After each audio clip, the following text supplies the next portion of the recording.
जिस तरह से जो इंडियन अवाम है वो इतना अप्रिशिएट करती है हमारे ड्रामों को लेके। यूके में, यूरोप में, यूएसए में, जहाँ पे भी मैं गया हूँ, पाकिस्तानी तो करते ही हैं, बहुत ज़्यादा करते हैं, लेकिन उसके साथ साथ जो इंडियंस हैं वो बहुत ज़्यादा करते हैं। तो बात यह है कि अगर फिल्म्स भी आ जाएंगी तो हम लोग और मज़ीद बेहतर तरीके से अपनी कहानी सुना पाएंगे।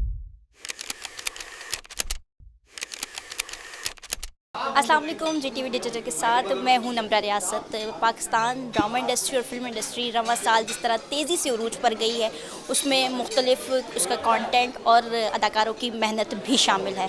एक पाकिस्तान के वही मशहूर अदाकार जिन्होंने बैनुल अक़वामी सतह पर एक पाकिस्तान का नाम बनाया, और अभी रवां साल ही फिल्म भी जो है वो हिट गई, और उसके साथ साथ कुछ ड्रामे जो हैं वो भी उरूज पर पहुँच रहे हैं। फैसल कुरैशी साहब हमारे साथ मौजूद हैं, बहुत शुक्रिया वक्त देने का।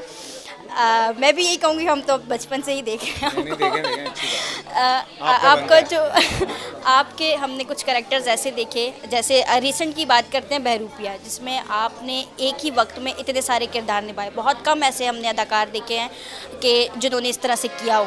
तो कितना मुश्किल होता है उसमें अपने आप को कैच करना, और ये जो टॉपिक था खुसूसी तौर पे बहुत सेंसिटिव था, क्या कहेंगे? बात यह है कि बहुत मुश्किल था, लेकिन कोशिश की और जितने भी कामयाब हो सके वो अब लोगों ने बताया कि हाँ उनको अच्छा लगा है। लेकिन ऑब्वियस जो भी काम होता है उसमें टीम की बड़ी एफर्ट होती है। डायरेक्टर है, राइटर है, आपकी प्रोडक्शन टीम है, आपके साथ जो लोग मौजूद हैं, जो को स्टार्स हैं, सो सबका बहुत सपोर्ट था, तो कुछ ना कुछ बन गया, बस हो गया। अच्छा, इसके साथ कल ही एक ड्रामा ऐसा जिसकी आखिरी किस्त थी और बड़े बड़े पैमाने पे वो लॉन्च की गई, जिस तरह से हम फिल्म के लिए सिनेमा में जाते हैं उस तरह से था।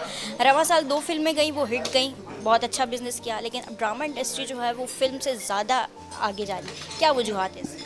असल में मेरे ख़्याल से चूँकि पैसे नहीं लगते ड्रामे पे, तो लोग देखते हैं और घर में बैठ के देखते हैं। अब तो यूट्यूब आ गया, तो जो उनको वक्त आसान है वो उस पे देखते हैं।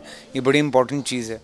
सिनेमा आने के लिए आपको पैसे खर्च करने हैं, टाइम निकालना है, और माशाल्लाह से जितनी महंगी टिकटें हैं हमारे यहाँ, ज़रा सी भी चीज़ 19-20 होती है तो फिर जिस तरह गालियाँ पड़ती हैं वो आप भी जानती हैं। काफ़ी रिस्की है, लेकिन हम इसीलिए बार बार यही रिक्वेस्ट कर रहे हैं कि जी सस्ते सिनेमाज हों, फिल्म्स अच्छे बने। फिल्म्स तब अच्छी बनेंगी जब उन पे थोड़े से पैसे लगाए जाएंगे।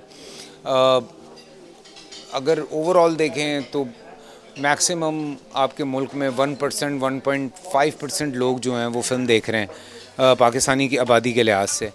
अगर 10% लोग भी पाकिस्तान में फ़िल्म देखना शुरू हो जाएं, तो अभी आप बिज़नेस जितना हुआ हुआ है टॉप बिज़नेस, उसको आप मल्टीप्लाई करें तो कहाँ जाता है, तो ऑटोमेटिकली फिर बहुत सारी चीज़ें बहुत बेहतर हो सकती हैं। We are trying our best, कोशिश कर रहे हैं, फिल्म्स बन रही हैं, हुकूमतें भी कोशिश कर रही हैं कि यार किसी तरह से, बिकॉज सिनेमा एक ऐसी चीज़ है जिसको आप इंटरनेशनली ले जा सकते हैं।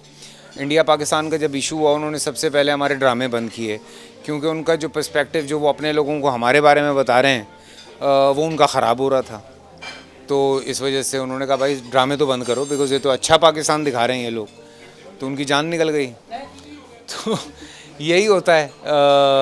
लेकिन वहाँ पे जो आवाम हमें प्यार करती है वो वीपीएन पे देख रही है हमारे ड्रामे, और इंटरनेशनली भी जहाँ ट्रैवल होता है, दुबई वगैरह जाते हैं, जिस तरह से जो इंडियन अवाम है वो इतना अप्रिशिएट करती है हमारे ड्रामों को लेके। यूके में, यूरोप में, यूएसए में, जहाँ पे भी मैं गया हूँ, पाकिस्तानी तो करते ही हैं, बहुत ज़्यादा करते हैं, लेकिन उसके साथ साथ जो इंडियंस हैं वो बहुत ज़्यादा करते हैं।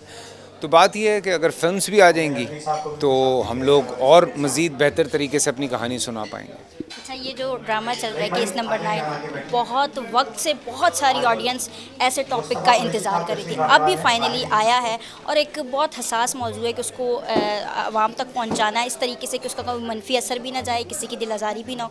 कितना मुश्किल था इस किरदार को करना, और एक इंसान की हैसियत से जब आप देखते हैं कि आप खुद उस करेक्टर में थे जो एक रेपिस्ट है, और अपने आप को बचाने के लिए अपनी पावर और हर चीज़ यूज़ कर रहे हैं, तो हमारे मुआशरे में मज़ीद ऐसे ड्रामों की और ऐसी चीज़ों की कितनी ज़रूरत है? देखिए, एक अदाकार के लिए सबसे पहले चैलेंज ये होता है कि वो अपनी नफ़ी करे और वो उस किरदार को ज़िंदा करे। सो जब ऐसा किरदार जो आपका बिल्कुल ऑपोजिट हो, उसको जब आपने प्ले करना है तो आप सोचें कि आपको कितनी बार अपनी नफ़ी करनी पड़ी हो। सो आसान तो नहीं था मेरे लिए ऑब्वियसली, लेकिन उसको करने का मकसद ये है कि जो असल बात है वो लोगों तक पहुंचाई जा सके, किसी की दिल आज़ारी ना हो। हमारे माशरे में, इस मुल्क में कितनी ऐसी बच्चियां हैं जो इस तकलीफ़ से गुज़री हैं, जिनको इंसाफ नहीं मिला है, चाहे वो मोलेस्टेशन का शिकार हुई हैं, चाहे वो रेप हुई हैं और उनको इंसाफ नहीं मिला है। उनसे ज़्यादा किसी की दिल आज़ारी हो सकती है क्या? उस वक्त इस ज़मीन का सीना नहीं फटा होगा? तो उससे बड़ी दिल आज़ारी तो नहीं हो सकती ना। और किसकी दिल आज़ारी करनी है हमने? बात यह है कि एक इंसाफ लेकर सामने आना है, इस आवाम को ये बताना है कि अगर खुदा न खास्ता आपकी बेटी के साथ या किसी बच्चे के साथ या किसी के साथ भी ऐसा होता है तो उस बात को दबाएं नहीं। उस शख्स को, उस इंसान को, चाहे वो कितना भी पावरफुल है, उसके सामने खड़े हों और लड़ें जब तक लड़ सकते हैं। आज नहीं तो कल, कल नहीं तो परसों कामयाबी इंशाल्लाह आपको मिलेगी। बैनुल-अक़वामी सतह पर नाम बनाने वाले फैसल कुरैशी साहब हमारे साथ मौजूद थे, जिन्होंने अपनी तमाम शुरू से आगाज़ से अब तक के अपने कैरेक्टर्स के बारे में गुफ्तगू की और बताया कि किस तरह से उन्होंने मुख्तलिफ मौज़ूआत पर बैक वक्त अपने किरदार को निभाया है और पाकिस्तान और इंडिया के खिलाफ़ात पर भी बात करते हुए कहा कि जिस तरह से इंडिया में पाकिस्तानी ड्रामों के ज़रिए एक पॉजिटिव मैसेज जा रहा था पाकिस्तान को, उसको मारने के लिए जो है ये पाबंदी आयद की गई है। आइंदा भी अपने मद्दाहों के लिए मुख्तलिफ मौज़ूआत पर मुख्तलिफ कैरेक्टर के साथ सामने आएंगे।